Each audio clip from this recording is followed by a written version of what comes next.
Hi students, this is Chandrasekhar, Zoology faculty from Sri Chaitanya. Hope you are all doing great. Remember students, setbacks do not decide your future. Your consistency and determination do. Today we are moving forward with a new chapter in Zoology under the program Sri Chaitanya's NEET Sankalp 2.0. The chapter name is Body Fluids and Circulation. Regarding the introductory points of this chapter is, you all know that living cells have to be provided with essential nutrients, oxygen and other substances. And also the harmful substances and waste that are produced by the cells need to be transported, removed. So for the supplying these components, for the removal of these components from the cells, it is essential for the organisms to have efficient mechanisms. If we see the lower invertebrates like sponges and cnidarians, they allow the surrounding body fluids to flow through their body cavities for the exchange of these components. But when it comes to the higher organisms, they have developed some specialized fluids to perform these kind of functions. So the specialized fluid in higher organisms, the important one is blood, and along with the blood, lymph also perform this transportation of materials. So today in this chapter we will learn all these components one by one. The first topic under the body fluids and circulation chapter is blood. So blood is known as fluid connective tissue. The blood is divided into two components, one is plasma and second one is formed elements. The plasma is the fluid part of the blood, which is also known as matrix. Because of fluid matrix, blood is said to be the fluid connective tissue and it constitutes 55% of the total blood. The formed elements of the blood, nothing but the blood cells, they constitute 45%. Regarding the components of plasma, plasma is straw colored viscous fluid. The percentage of water in the plasma is around 90 to 92%. So along with the water, plasma is also having other solutes. When it comes to the plasma proteins, 6 to 8% of plasma proteins are there in plasma. They include albumins, globulins, prothrombin, fibrinogen, etc. The functions of albumins includes, the albumins are involved in osmotic pressure, maintenance of osmotic pressure, and also involved by acting as acid-base buffers for the control of blood pH. Globulins are involved in defense. Prothrombin and fibrinogen are the inactive proteins. They will get activated at the time of injury and involved in the blood clotting, stops the bleeding. So along with proteins, the plasma consists of nutrients like amino acids, glucose, fatty acids. It has enzymes like carbonic anhydrase. It can transport hormones and many other components. Plasma also consists of gases like oxygen, carbon dioxide. So all these components are present in plasma, and the mineral composition of plasma, inorganic components of the plasma includes several salts like sodium, potassium, calcium, chloride, bicarbonates, and they are not constant, they keep on changing depending on the activities of the body. Plasma without clotting proteins is known as a serum. Serum generally will never clot because it lacks clotting proteins like fibrinogen and prothrombin. So this is regarding the plasma composition. Let's talk about the formed elements. The formed elements are generally produced in the bone marrow in a developed individual, in human beings. It is produced in bone marrow. The formed elements are classified into three categories: erythrocytes, leukocytes and thrombocytes. Erythrocytes are also called red blood cells. Leukocytes are also known as white blood cells. Thrombocytes are called platelets. Let us talk about the red blood cells story. Red blood cells are 4.5 to 5 millions per cubic milliliter, that means millimeter cube. The shape of the RBC is circular and biconcave. This circular and biconcave shape provides more surface area to volume for the transportation of components. RBCs are enucleated and cell organelles are also absent, including mitochondria. Due to the absence of mitochondria, these RBCs undergo anaerobic cellular respiration. Next, the lifespan of RBCs is 120 days. As there are no cell organelles and nucleus, what is there inside the RBC?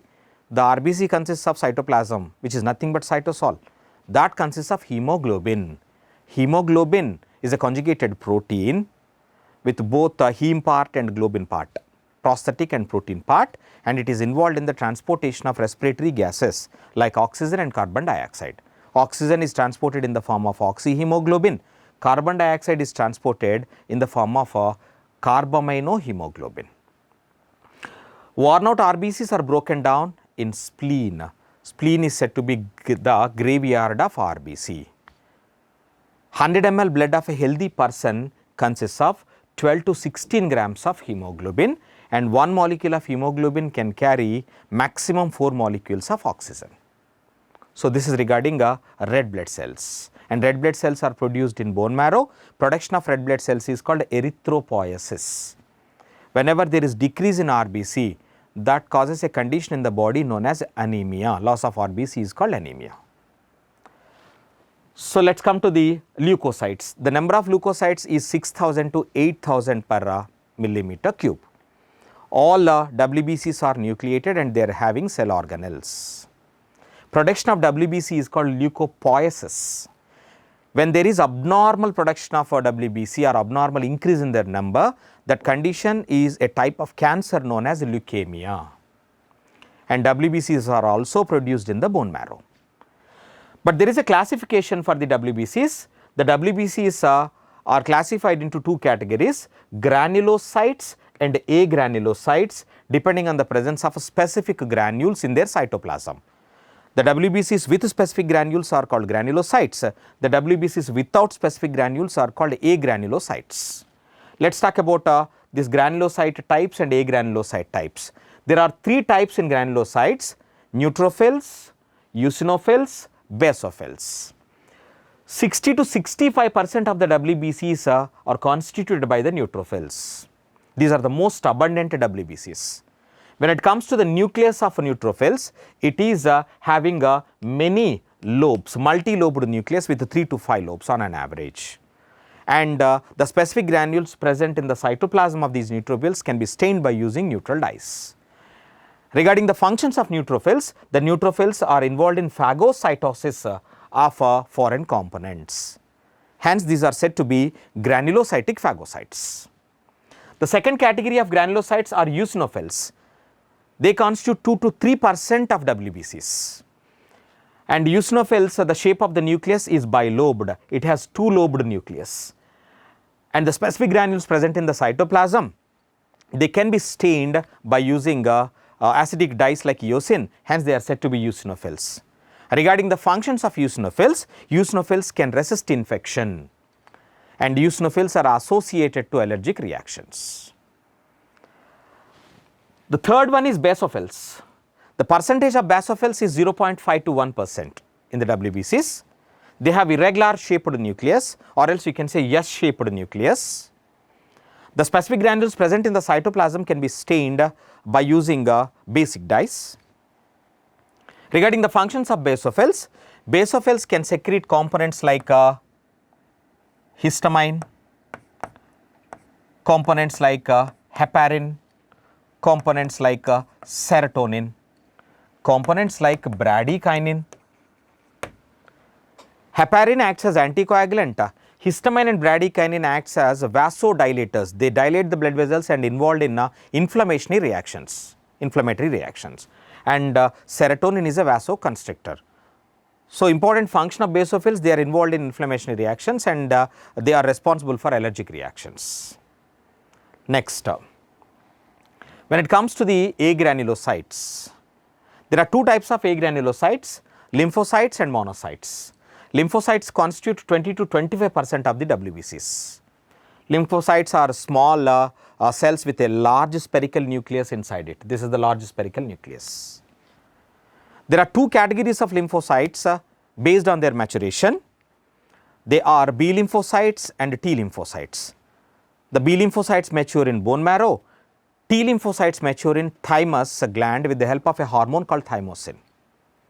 And third category of lymphocytes are called large granular lymphocytes. They are nothing but natural killer cells. The B lymphocytes, they produce antibodies and involved in an immune response called humoral immune response. T lymphocytes are mainly involved in cell mediated immunity.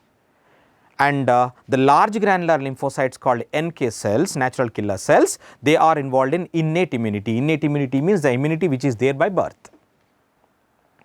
The next category of agranulocytes are monocytes. Monocytes constitute 6 to 8% of the WBCs. So, these are the largest formed elements. The shape of the nucleus in monocytes is kidney shaped, or you can call it as a reniform or bean shaped nucleus present. And these cells are also phagocytes. They can engulf the pathogens. They can also engulf the cellular debris present in the body. Hence, they are phagocytic in nature, and they are also said to be internal scavengers. And these monocytes comes under agranulocytic phagocyte category. So, with this WBCs are completed, and the third one is platelets. The platelets are nothing but cell fragments. They are nothing but the cell fragments. See, there is a cell in the bone marrow known as megakaryocyte. This megakaryocyte undergo a process called fragmentation and produces small bits and pieces. They are called platelets. Platelets are enucleated, and the number of platelets in a healthy human includes 1.5 to 3.5 lakhs per cubic milliliter, that means millimeter cube. And platelets are mainly involved in the production of certain clotting factors, hence they involved in blood clotting. The reduction in the platelet number may lead to clotting disorders. Especially in some viral infections like dengue fever, there will be a platelet fall. They need immediate platelet transfusion when the number reduced to low levels. So, with this I have completed the blood topic. Now, let us get into the next topic called blood groups. Karl and Steiner classified the human ABO blood grouping into 4 phenotypic blood groups: blood group A, blood group B, blood group AB, and blood group O. These are the 4 phenotypic blood groups. These blood groups are generally, listen carefully, see, human beings differ in certain aspects through appears to be similar. See, the blood appears to be similar, but the grouping is not similar. Various types of blood groups are there. They are classified under ABO blood grouping. In the ABO blood grouping, on the surface of RBC, there are special antigens present. There are 2 main types of antigens located on the surface of RBC. They are said to be antigen A, antigen B. In the plasma of the blood, there are certain antibodies present in the blood. They are also made up of 2 major categories, that is antibody A and antibody B. See, these antigens are nothing but surface antigens. They are a type of sugar molecules, and antibodies are nothing but they are glycoprotein molecules.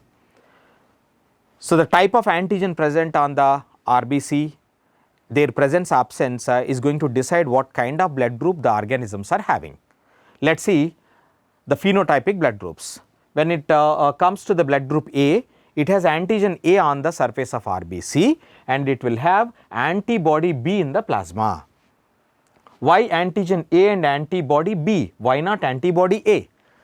Same kind of antigen and antibody present, antigen on the surface of RBC and antibody in the plasma. Suppose antigen A, antibody also A, they will react with each other.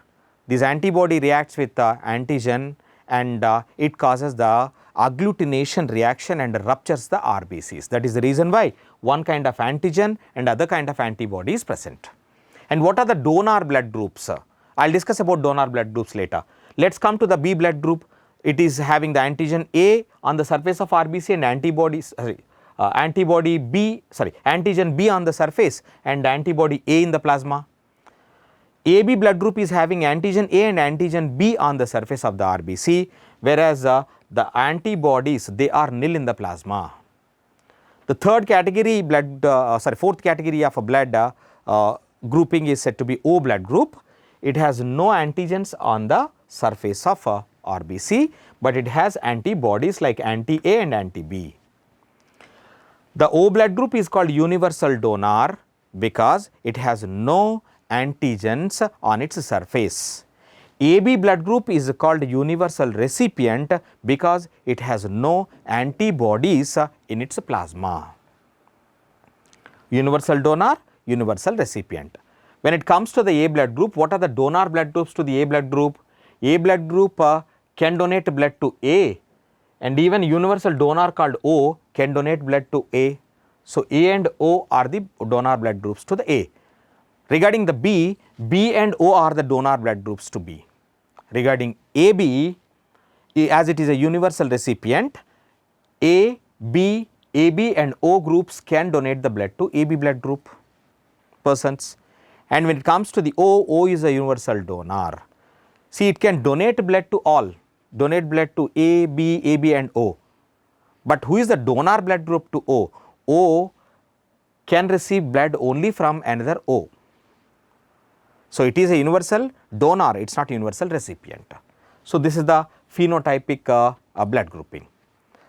Okay, fine. A blood group person can donate blood to A.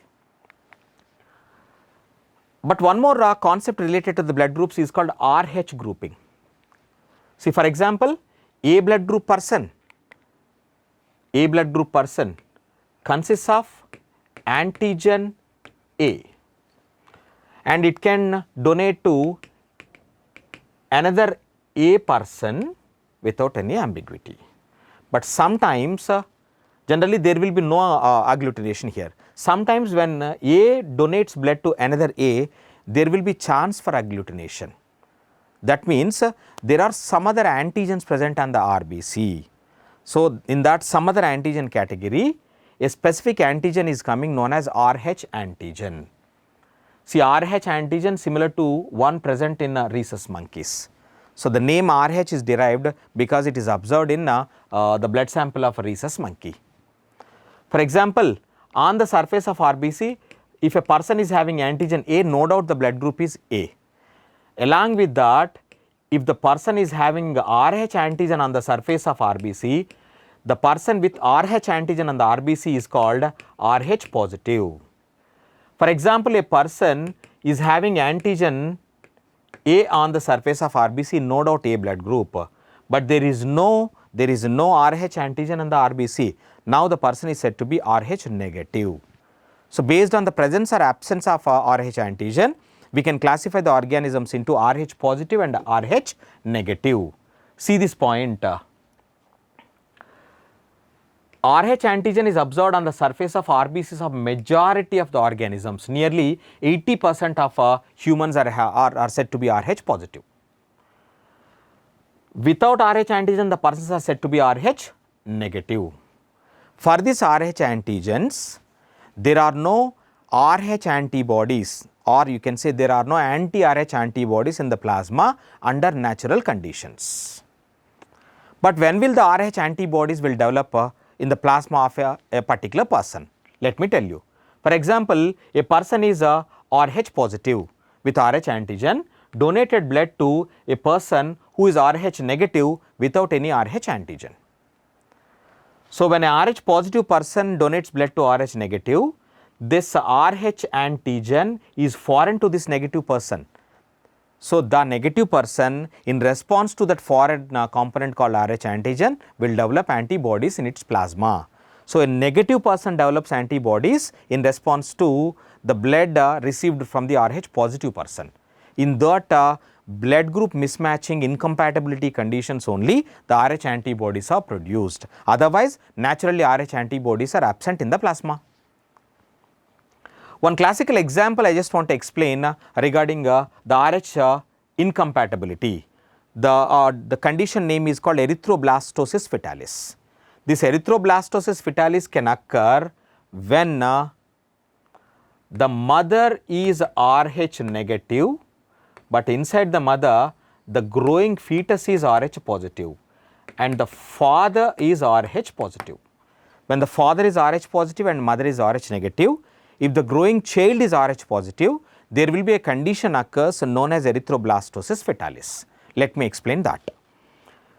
So, for example, a Rh negative mother pregnant with Rh positive fetus. During the pregnancy, no issue, because the mother and fetal bloods are clearly separated at the placental region, and mother and fetal blood will not be mixed during the pregnancy. But at the time of delivery of the first baby, when the placenta rupture, there is a chance of fetal blood get into the mother blood.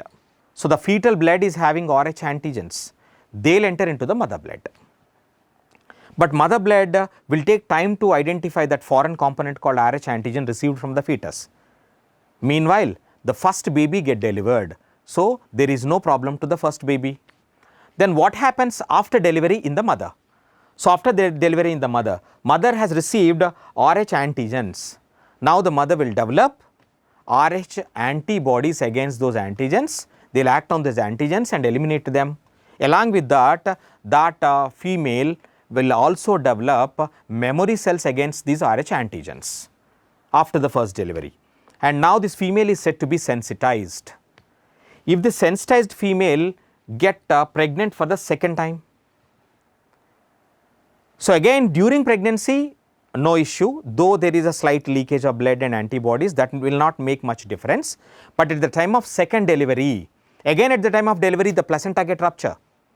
Again the Rh antigens of the fetal blood along with the RBC gets into the mother blood. This time mother will not make any late, because already she has been sensitized for these Rh antigens. Now the memory cells will show the quick response against these Rh antigens and produce anti-Rh antibodies. Now these anti-Rh antibodies cross the placenta, gets into the fetal circulation. So after the delivery, what will happen in this fetus? The fetus has received anti-Rh antibodies from the mother. Now the fetus is having Rh antigens on its surface of RBC surface. These anti-Rh antibodies reacts with the Rh antigens present on the surface of fetal RBCs and start rupturing them. So when the RBCs are ruptured, the fetus will experience the two characteristic features. One is hemolytic anemia, the second one is called jaundice. So second baby onwards, every child of this particular female will be affected with erythroblastosis fetalis. Why is it called erythroblastosis fetalis? As mature RBCs are ruptured, the fetal blood consists of many immature RBCs called erythroblasts. That is the reason why this condition is called erythroblastosis fetalis.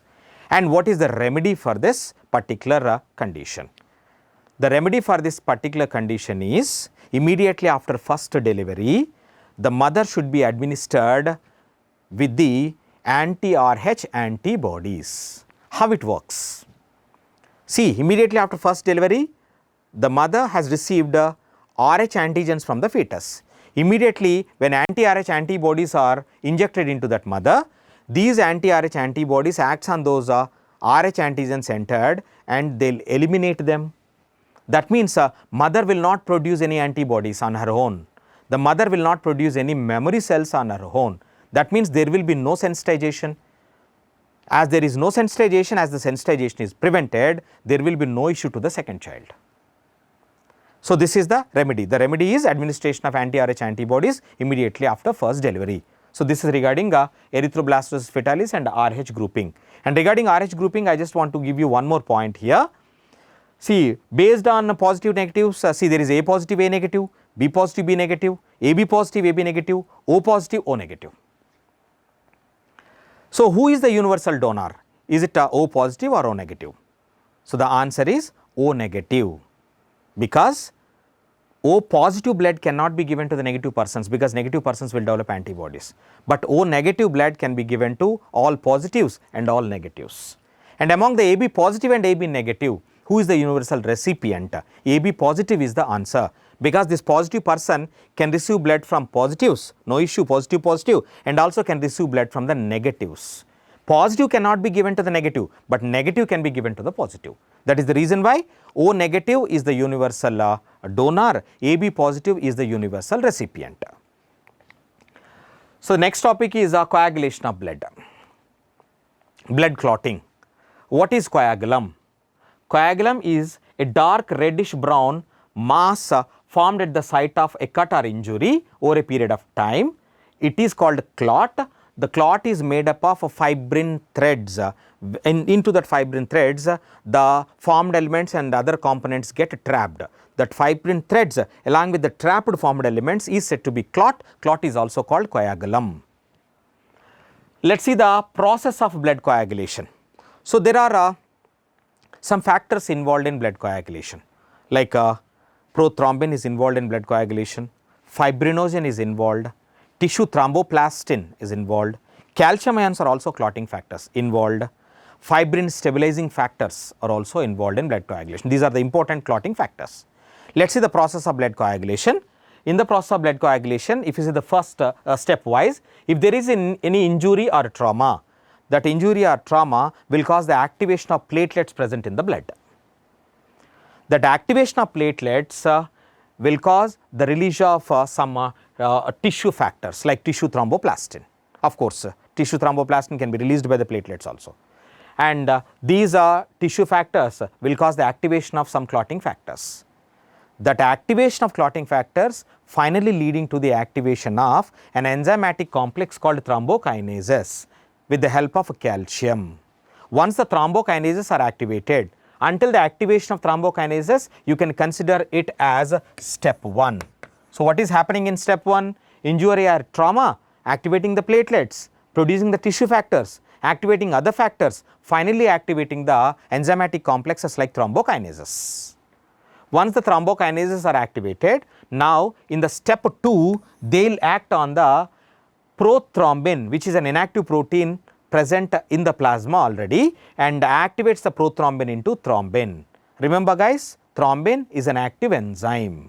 This is step 2. Once the thrombin is formed, this thrombin acts in step 3. In the step 3, thrombin acts on an inactive protein called fibrinogen and activates the fibrinogen into fibrin. So, once the fibrin is activated, but initially formed fibrin is soluble. But see, assume it is a blood vessel which is damaged here. Now, the fibrin monomers or threads, they join with one another and forms a mesh like structure. But initially I said it is a soluble one, but there is a factor called fibrin stabilizing factor. It converts this soluble fibrin into insoluble fibrin.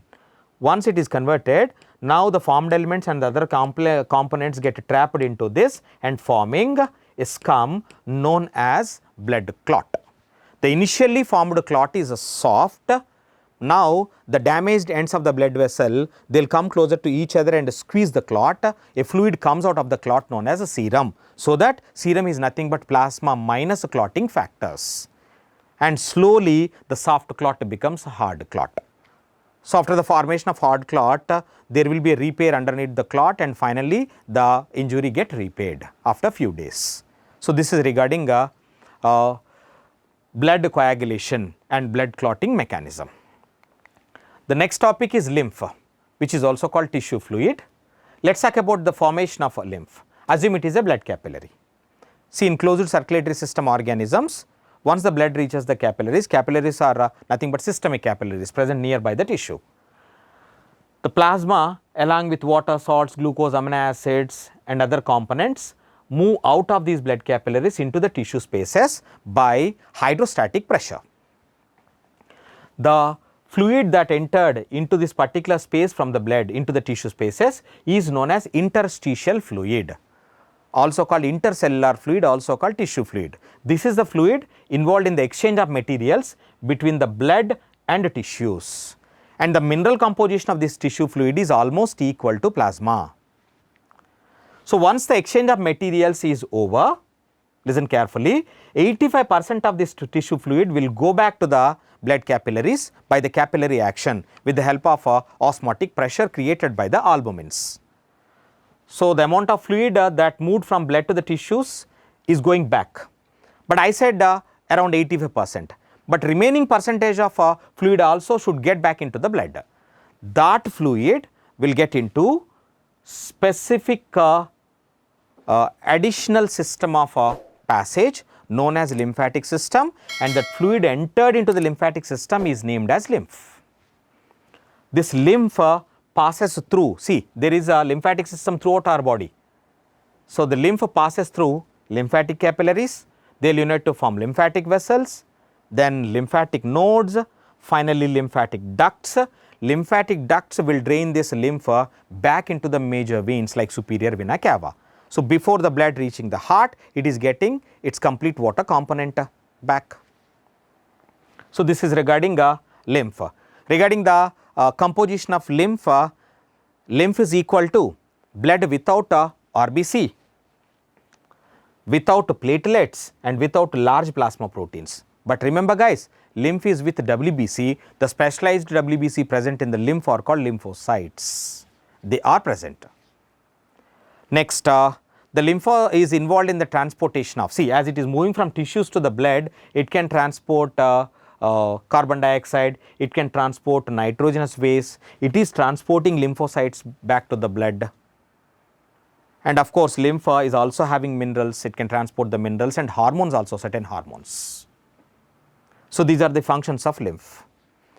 There are lymph capillaries or lymph vessels in the intestinal villi. So, they absorb the digested fats and transport them back to the blood. Those fats, digested fats that are transported by the lymph are called chylomicrons. Those lymph vessels are called lacteals. So, the next topic is circulatory pathways. In animals, there are two types of circulatory pathways. One is a closed circulatory pathway, the second one is open circulatory pathway. First, let us talk about closed circulatory pathways. In closed circulatory pathways, listen carefully, in closed circulatory pathways, when when heart pump the blood passes through arteries, then arterioles, finally get into the capillaries. At this capillaries, there will be exchange of materials can occur. After the exchange of materials, blood drained out of these capillaries into the venules to veins, veins to major veins like superior vena cava, inferior vena cava, and finally get back to the heart. So, the blood flow is very well regulated in closed circulatory system organisms. It passes through arteries, veins and capillaries. There is no direct contact between blood and tissues. Exchange of materials occur at capillaries by a method called diffusion. Next, the examples that are performing the closed circulation includes annelids and chordates. Especially among the chordates, all vertebrates shows closed circulatory system. Cyclostomes, pisces, amphibians, reptiles, aves, mammals. When it comes to the open circulatory system, in open circulatory system, see, the heart pumps the blood into the body cavities. This is the body cavity through some blood vessels like aorta, but this is the body cavity. In the body cavity, the blood which is passing through the body cavity is called hemolymph. The body cavity is said to be hemocoel, and in this body cavity only organs present. The tissues and organs are directly bathed in the blood in open circulatory system. And how the blood goes back to the heart? See, in open circulatory system like cockroach, the blood from sinuses enter the heart through specialized apertures called ostia. So, there are no blood capillaries here, blood capillaries are completely absent, but there are some blood vessels present in open circulatory system. Heart present, blood vessels present. So, capillaries is the characteristic feature of open circulatory system, closed circulatory system. Sinuses is the characteristic feature, hemocoel, hemolymph are the characteristic features of open circulatory system. In open circulatory system, there is direct contact between blood and tissues. And the groups that are showing the open circulatory system includes arthropoda, mollusca, echinodermata and hemichordata. Among the vertebrates, the heart chambers number varies from fishes to the mammals. Fishes are having 2-chambered heart, amphibians are having 3-chambered, reptiles are having 3-chambered heart except crocodiles, aves and mammals are having 4-chambered heart. So, what kind of circulation is there in these vertebrates? No doubt it is closed circulation only, but the method of circulation is of different types like single, incomplete, double circulation. In fishes, see, from the body the deoxygenated blood will be collected by the heart. It will get received by the atria, one chamber, and it will go to the ventricle. The ventricle pump the deoxygenated blood to the gills. In the gills, once the blood reaches the gills, there will be exchange of gases. CO2 is removed, oxygen get filled. Now this oxygenated blood from the gills directly will go to the body rather than coming back to the heart. Hence this is said to be single circulation. See the sequence of parts through which blood is passing in a fish: body, then heart, heart to gills, and again gills to directly to body. This is called single circulation in fishes. But when it comes to the amphibians and reptiles except crocodiles, there is incomplete double circulation. See, there are two atria and one ventricle in them. Right atrium receives deoxygenated blood from body parts, left atrium receives oxygenated blood from lungs. Both will contract and release the blood into ventricles. So, the oxy-deoxy blood get mixed in the ventricle pump mixed blood. Hence, this is said to be incomplete double circulation in amphibians and reptiles except crocodiles. But the crocodiles, aves and mammals, they are having two atria and two ventricles clearly separated. Hence, they show complete double circulation. It is said to be they are showing two circulatory pathways. One is called systemic circulation, one is called pulmonary circulation, which is very clear. The next topic in our lesson is human circulatory system. Regarding the human circulatory system, let us talk about human heart and its working. Heart is located between the two lungs in a space called mediastinum. Heart is mesodermal in origin. It is having a size of a fist. And regarding the protective membranes of the heart is covered by the protective membranes called pericardia, double walled pericardia. So, between these pericardia there is a fluid called pericardial fluid. The pericardial fluid, for example, assume it is the wall of the heart, it is covered by, this is one pericardium, this is another pericardium. Outer pericardium is called fibrous pericardium, inner pericardium is called serous pericardium. In the serous pericardium there are two more layers that is not given in NCERT textbook, like parietal and visceral, and between parietal and visceral there is a fluid called pericardial fluid. Pericardial fluid prevents friction, it acts as a shock absorber. Regarding the external structure of the heart consists of four chambers, two atria and two ventricles. Anterior two chambers are atria, posterior two chambers are called ventricles. Atria opens into, see, right atrium opens into right ventricle, left atrium opens into left ventricle. At the opening of right atrium into the right ventricle, the aperture is called right atrioventricular aperture. And between left atrium and left ventricle, there is a left atrioventricular aperture. But guarding these, there are valves. Right atrioventricular aperture is guarded by a tricuspid valve, left atrioventricular aperture is guarded by a bicuspid valve. Bicuspid valve is also called mitral valve. Next, two atria are separated by, for example, this is one atrium, this is another atrium, separated by interatrial septum. Two ventricles are also separated by interventricular septum. Interatrial septum is thin muscular, interventricular septum is thick muscular, and the atria are separated from the ventricles by atrioventricular septum. It is made up of fibrous tissue. It acts as electric insulator. Interatrial is muscular, interventricular is muscular.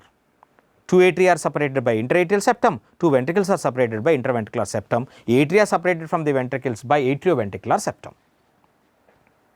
Next, regarding the blood vessels associated with these atria and ventricles, let us talk about atria.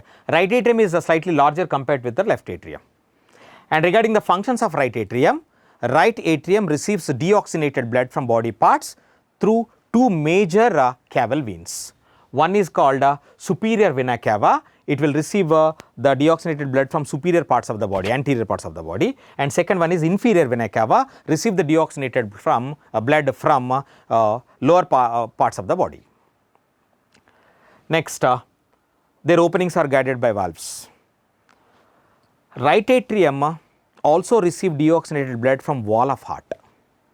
You know, from wall of heart, deoxygenated blood is collected by coronary veins. There are 4 coronary veins collects the deoxygenated blood from the wall of the heart, and finally they drain that deoxygenated blood into the right atrium. Coronary veins forms the coronary sinus opens into the right atrium. There is a valve guarding it called valve of Thebatius.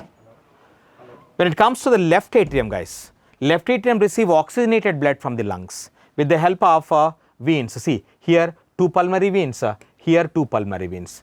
These 2 pulmonary veins opens into the left atrium from right side. These 2 pulmonary veins opens into the left atrium from left side. They open separately into the left atrium. They carry oxygenated blood into the left atrium. This is regarding atria structure and the blood vessels associated with the atria. Next, when it comes to the ventricles, listen carefully. The ventricles are the posterior chambers. The wall of ventricles is thick when compared to the atria. But among ventricles, who is thicker, I will discuss later. Left ventricle is larger compared to the right ventricle. And in the walls of ventricles internally, there are some specialized components present. There are several conical projections can be seen in the wall of ventricles. These conical projections are called columnae corneae. Among those, there are big conics can be seen. These big conical projections are called papillary muscles. These papillary muscles are connected to this atrioventricular walls with the help of fibrous tissue called chorda tendineae. What is the function of chorda tendineae and what is the location of chorda tendineae? Chorda tendineae are located between papillary muscles and atrioventricular valves. And what is the function of chorda tendineae? Chorda tendineae will prevent the bulging of atrioventricular valves into the atria at the time of ventricular contraction. Thereby, they can prevent the movement of reverse movement of blood from ventricles to the atria. That is the function of chorda tendineae. And what are the blood vessels that are associated with the ventricles? See this, this is the right ventricle. From the right ventricle, the blood vessel that is arised is called pulmonary arch divided into pulmonary arteries, a pair of pulmonary arteries. And from the left ventricle, the blood vessel that is arised, this red color, it is called a systemic arch, which is also called aorta. Right ventricle is receiving deoxygenated blood from right atrium, hence it will pump deoxygenated blood into pulmonary arteries. Left ventricle is receiving oxygenated blood from the left atrium, hence it will pump oxygenated blood into the aorta. But at the base of this pulmonary arch and systemic arch, there are valves to prevent the backflow of blood. Those valves are called semilunar valves. Here there are 3 semilunar valves. Here there are 3 semilunar valves. The semilunar valves present at the base of pulmonary arch are called pulmonary valve. The semilunar valves present at the base of systemic arch are called systemic aortic valve. And what is their function? They prevent backflow of blood from these blood vessels into the ventricles. And what is the function of atrioventricular valves? They prevent the backflow of blood from ventricles to atria. So this is regarding the basic structure of heart, regarding atria, ventricles and some other components. And in the structure of heart, there is a specialized cardiac musculature is present for conducting the action potentials and for regulating the heart activity. And that is said to be the nodal tissue. Nodal tissue. There are some special parts regarding the nodal tissue. Remember guys, sinoatrial node. It is located in the right upper corner of right atrium. And remember, it is made up of cardiac muscle. It is autorhythmic in nature. It can able to generate action potentials without any external stimulus. And it can generate maximum of 70 to 75 action potentials per minute. And it is called pacemaker. Why is it called pacemaker? Producing highest number of action potentials and inherent strength of depolarization of SAN compared to the other components of nodal tissue is more. The next part is AV node, atrioventricular node. The location of atrioventricular node is lower left corner of the right atrium, close to the atrioventricular septum, but it is located in the interatrial septum. AV node is also autorhythmic. Remember, it can generate action potentials but less number compared to the SA node. Next, AV node divides into AV node can extend as atrioventricular bundle. Atrioventricular bundle emerges from the AV node. It passes through the atrioventricular septum. At the top of the interventricular septum, it will divide into two branches called bundle branches. See, this is AV bundle. AV bundle is dividing into two branches. They are called bundle branches.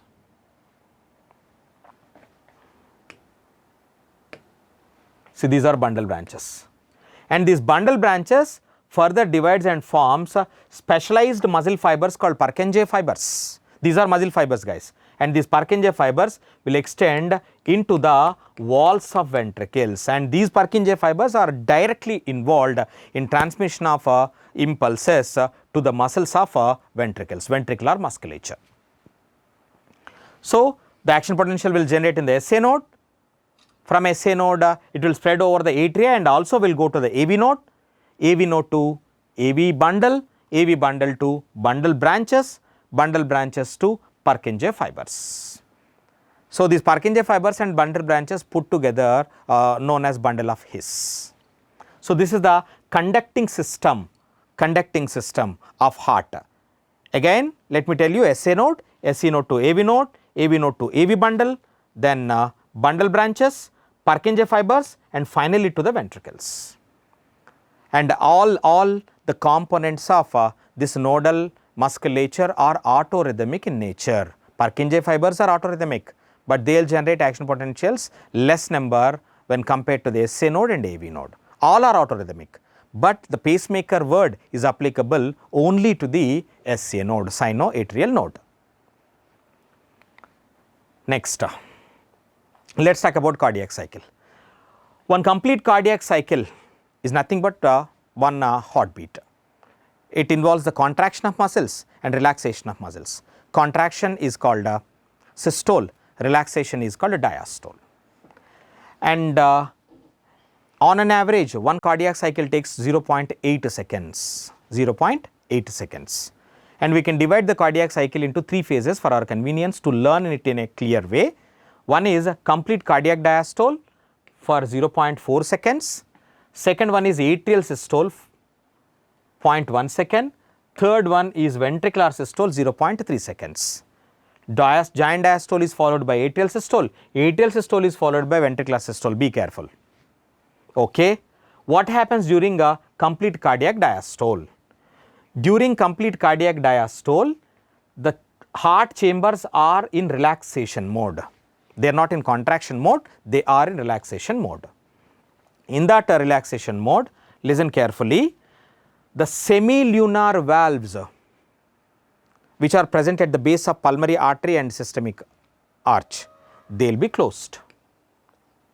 Okay, fine. And which valves will open? Tricuspid and bicuspid valves will open during this complete cardiac diastole. Sir, why are they opening? Listen carefully. During complete cardiac diastole, right atrium receiving blood from vena cava, left atrium receiving blood from pulmonary veins. When blood enter the atria, because of the pressure exerted by the atria, so atrial blood, that causes the opening of tricuspid and bicuspid valves. When tricuspid and bicuspid valves open, now the blood start moving from atria to ventricles, but this movement is called passive filling of ventricles, which constitutes 70% of ventricular filling. But here I want to tell you a point here, how much amount of blood will enter into the each ventricle during giant diastole? It is around 49 ml. But already 50 ml blood present in each ventricle, which is said to be the end systole volume. Already 50 is there, but now with the giant diastole process 49 ml is entering. So, by the end of giant diastole, each ventricle consists of 99 ml of blood. Remember guys, during giant diastole, blood flows into the atria, AV valves will open, blood is flowing from atria to ventricles passively constituting 70% filling. I will tell you what is that 70% later. Next, semilunar valves will be closed to prevent backflow of blood from blood vessels into the ventricles. Next, followed by the atrial systole. For the atrial systole, SA node should generate the action potential. Now that will spread over the atria. When the SA node generate action potential and spreads over the atria, now the atria will contract. See, this contraction need not to open the AV valves because they are already open in state. Simply because of contraction of atria, the blood actively moves from atria to ventricles by some force. So that causes, and I will tell you a point, 30% of blood flow increased into the ventricles by atrial contraction. Already how much is there in each ventricle? 99 ml is already there. Now 21 ml will enter from atria to ventricle during atrial systole. 99 plus 21 is 120 ml of blood present in each ventricle by the end of atrial systole. Remember guys, when atria is in systole, ventricles are in diastole because atria and ventricles never contract simultaneously. So end of atrial systole is the end of ventricular diastole. By the end of ventricular diastole, how much blood present in each ventricle? That is 120 ml. We can call it as end diastole volume. So what is the condition of valves in this? The AV valves remain open, semilunar valves remain closed. And what is the time for atrial systole? 0.1 second. How much amount of blood is entering into each ventricle during atrial systole from each atrium? 21 ml. So in the first phase, 49 ml. In the second phase, 21 ml are received by the ventricles. 49 plus 21 is equal to 70. In that 70, 7 sevens are 49. So 49 ml is the 70% of 70 ml. Hence that causes the 70% filling. 7 threes are 21. So 30% blood flow increased. 30% of 70 ml is 21 ml. So this is responsible for that 70%, 30% filling. And the atrial systole is followed by the ventricular systole. See, whatever the action potential generated by the SAN, that will spread to atria. The same action potential will spread to the ventricular, AV node. From AV node, that means it's not like same. In response to the action potential of SA node, AV node generates its own action potential. Then AV node to AV bundle to bundle branches to Purkinje to ventricles. So that means for this there is a time lag. During this time lag only the atria will contract and finishes its systole. But once the impulse reaches the Purkinje fibers to ventricles, now the ventricles start contracting. When ventricles contract, listen carefully, the pressure in ventricles increases compared to atria. As the pressure in ventricles increased compared to the atria, the first event in ventricular systole is immediately it closes the AV valves to prevent backflow of blood from ventricles to atria. That closure produces the first heart sound called lub. The further increase in pressure of ventricles during ventricular systole will open the semilunar valves. When it opens the semilunar valves of pulmonary arch, semilunar valves of systemic arch will be opened. Now once they open, each ventricle pumps 70 ml blood into these blood vessels. So that 70 ml blood is called stroke volume, the volume of blood pumped by each ventricle in one ventricular systole, that is stroke volume. Once the 70 ml is pumped, how much is there? Actually 120 ml. From out of 120 ml, if 70 ml is pumped, the remaining is called 50 ml. The 50 ml blood is called end systolic volume.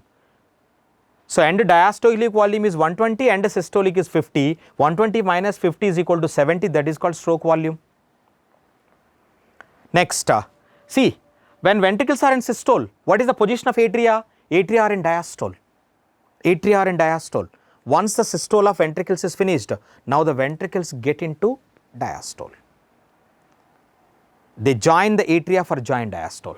Again this phase will come. What is happening when the ventricles join for the diastole? The pressure in the ventricles slowly decreases. When pressure in the ventricles decreases compared to blood vessels, to prevent the black flow of blood from blood vessels to the ventricles, immediately semilunar valves will be closed. That produces the second heart sound called dup. Followed by, as the pressure in ventricles decreased compared to atria even, now the atrial pressure dominates the ventricular pressure and opens the AV valves. That causes the passive movement of blood from atria to ventricles. So this is regarding the events of cardiac cycle. And one more definition I want to tell you regarding the cardiac cycle, cardiac output. What is cardiac output? Cardiac output is the volume of blood pumped by each ventricle per minute. Per minute. Each time is 70 ml. How many times the heart pump blood, each ventricle pump the blood in 1 minute? 72 times. 70 into 72, 70 is the stroke volume each time. How many times it is pumping? 72 in 1 minute. That is equal to 5040. 5 liters is the cardiac output of a healthy human. That is per minute. So, volume of blood pumped by each ventricle per minute is called cardiac output. Volume of blood pumped by each ventricle per beat is called stroke volume. Stroke volume is also called beat volume. Next, let us talk about the next topic is electrocardiogram. Before getting into the electrocardiogram, I just want to explain about double circulation first. It will give you more clarity. So, in double circulation, complete double circulation is there in human beings. See, blood is passing from lungs to the heart and to the body parts. It is passing through the heart while going from lungs to the body parts. And blood is moving from body parts to the heart and there again to the lungs. So, as the blood is passing twice through the heart in one circuit, it is called double circulation. We can divide the double circulation into two categories like pulmonary circulation and systemic circulation. What is pulmonary circulation? Listen carefully. I am starting with the heart chamber pumping blood towards lungs. Which chamber pumps the blood towards lungs? Right ventricle. So, pulmonary circulation includes right ventricle to pulmonary arteries to lungs, lungs to pulmonary vein to left atrium. Right ventricle to left atrium is called pulmonary circulation, which includes right ventricle, left atrium, pulmonary arteries and pulmonary veins. This is called lesser circulation because lungs to heart and heart to lungs and lungs to heart. But when it comes to the systemic circulation, it starts with left ventricle. Left ventricle pump the blood into aorta, aorta to body parts, all body parts to vena cava, major veins, and then coming back to right atrium. This is called greater circulation. Here, who is pumping blood to the longer distances? Right ventricle or left ventricle? Answer is left ventricle. As the left ventricle receives more resistance while pumping against several number of blood vessels, left ventricle need to exert more pressure compared to the right ventricle at the time of pumping. That pressure is equal to 120 mm of Hg, systolic pressure, and during diastole of left ventricle the pressure is 80 mm of Hg. And the musculature in the left ventricular wall is more compared to the right ventricular wall. And when we talk about the blood vessels, guys, listen, there are arteries and veins. What is the function of arteries? Arteries carry the blood from heart to the body parts. Whether it is artery or vein, they are having three layers in their walls like tunica externa, outer, tunica media and tunica interna. Tunica externa is made up of collagen fibers. Tunica media is made up of smooth muscles and elastic fibers. Tunica interna is made up of endothelium, simple squamous epithelium. But tunica media, that muscular layer, it is thick in arteries, it is thin in veins. When we see the other differences between the arteries and veins, arteries are carrying the blood from heart to body parts, whereas veins are carrying blood from body parts to heart. Tunica, both are having three layers only, but media is thick here, media is thin here. The lumen of arteries is narrow, the lumen of arteries is wide here. The veins lumen is provided with valves, but arteries are not having valves. Generally, arteries carry oxygenated blood. There is an exception, that is pulmonary artery, it carries deoxygenated blood.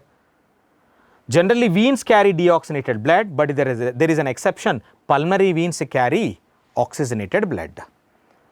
And at the junction of these arteries and veins, the network is called capillaries. Capillaries are having only one layer, that is a simple squamous epithelium, and they allow the exchange of materials. So, this is about double circulation. Now, let us talk about electrocardiogram ECG. The graphical representation of cardiac activity is said to be the electrocardiogram. This electrocardiogram is used to know the working of heart.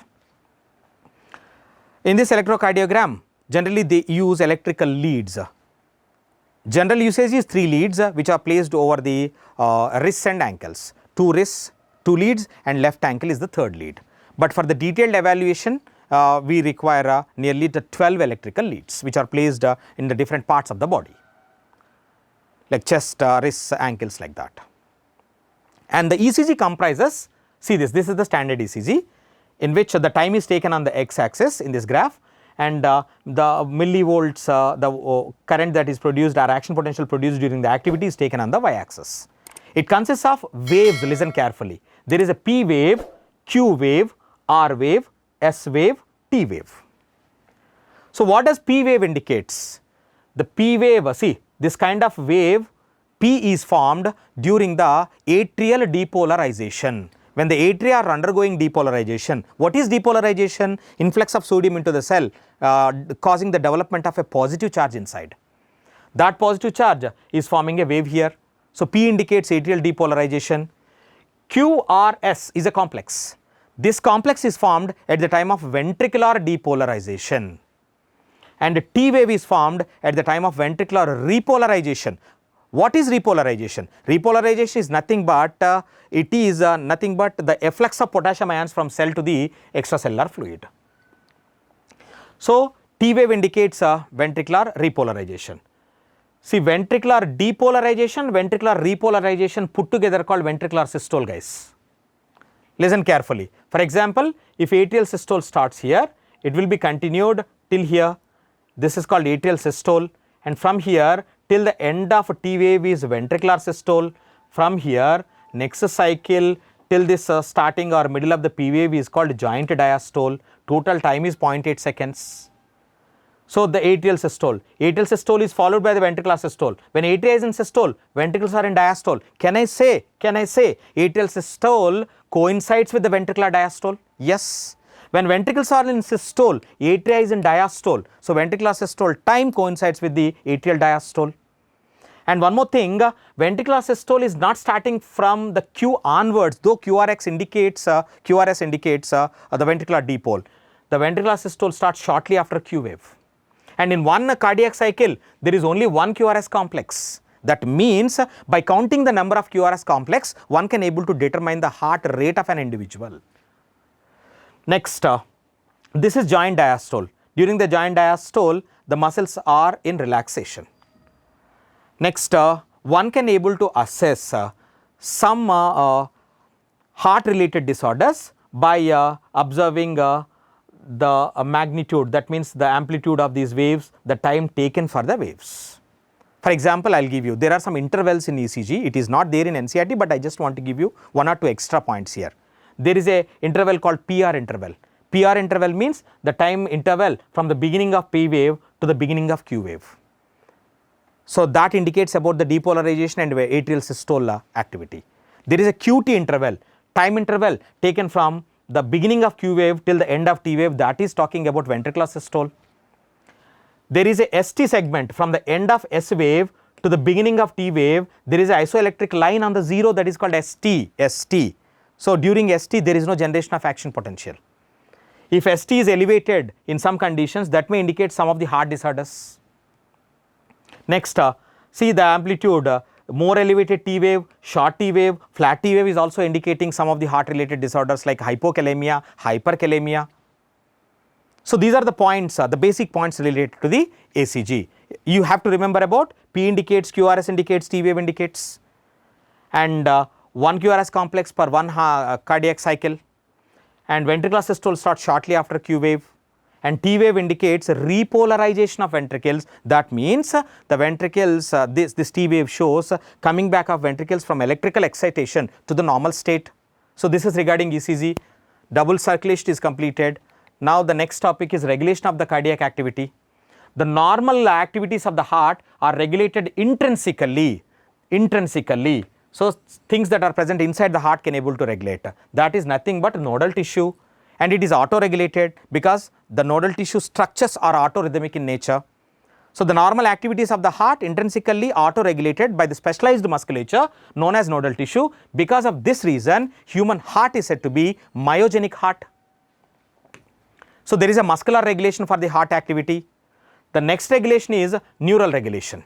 In the neural regulation, be careful guys. There is a special center present in the medulla oblongata of the central nervous system that regulates the heart activities. So medulla oblongata of CNS, through sympathetic and parasympathetic nerves, it will regulate the cardiac activity. The CNS and sympathetic parasympathetic is called ANS. See, sympathetic nerves, the part of ANS, they increases the rate of heartbeat when the signals are given. They increases the strength of the ventricular contraction. They also increases the cardiac output and also stroke volume. When the parasympathetic signals are given to the heart, they decreases the rate of heartbeat, decreases the speed of conduction of action potentials, and they decrease the cardiac output. So there is a muscular regulation by the nodal tissue, there is a neural regulation with the help of CNS and ANS, and there is hormonal regulation. The hormones of adrenal medulla called catecholamines can increases the heart rate, like epinephrine, norepinephrine. Even the thyroxine can increases the heart rate because it increases the basal metabolic rate of body cells. This is regarding regulation. The final topic is disorders. So regarding the disorders, the first one is hypertension. Hypertension is the term for blood pressure that is higher than the normal blood pressure. What is the normal blood pressure? 120/80. The numerator and denominator. 120 indicates the systolic pressure of left ventricle, 80 indicates the diastolic pressure of left ventricle. So if in repeated checks, the blood pressure of an individual shows 140/90, 140 systolic and 90 diastolic, then that condition is said to be hypertension. There are many reasons for hypertension. There are some genetic reasons are there. Obesity is one of the reasons for hypertension. Excess salt intake may be one of the reasons for hypertension. And what happens in hypertension condition when somebody is having hypertension for a longer period, in chronic hypertension condition, it may cause some heart diseases and also may damage and affects the working of vital organs like brain and kidney. The next disorder is called coronary artery disease, which is also called CAD, also known as atherosclerosis. Atherosclerosis. It is nothing but deposition of some components in the coronary arteries. What are coronary arteries? Coronary arteries are the branches of aorta that supply oxygenated blood to the wall of heart. And I already told you, coronary veins are the blood vessels that collect deoxygenated blood from wall of heart. This is called coronary system.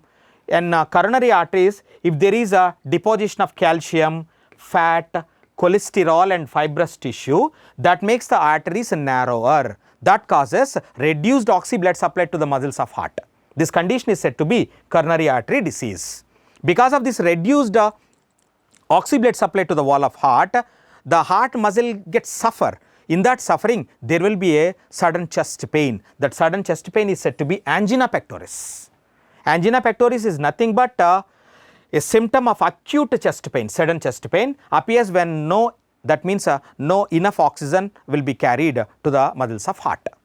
Remember guys, when there is no proper oxygen is given to the heart muscle, that may cause damage to the heart muscle. Very, very, very important. Damage to the heart muscle due to inadequate blood supply is known as heart attack. Be careful, be careful. Damage to the heart muscle due to inadequate blood supply to the heart muscle is heart attack.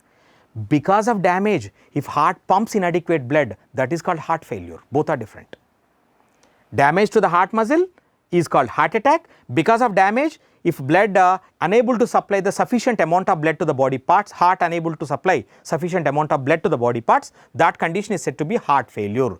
Heart failure sometimes is said to be congestive heart failure, because congestion of lungs is one of the main symptoms of this disease. Heart attack, heart failure are not same, and you know, heart failure and cardiac arrest are not same. What is cardiac arrest? When heart stops working completely, that condition is called cardiac arrest. When heart muscle is damaged, that is called heart attack. Inadequate pumping by the heart, heart failure. When heart stops working, that is called cardiac arrest. So both are not same. With this I have completed the disorders of circulatory system, and with this I have completed the detailed explanation of body fluids and circulation chapter from 11th class biology NCERT. Thank you.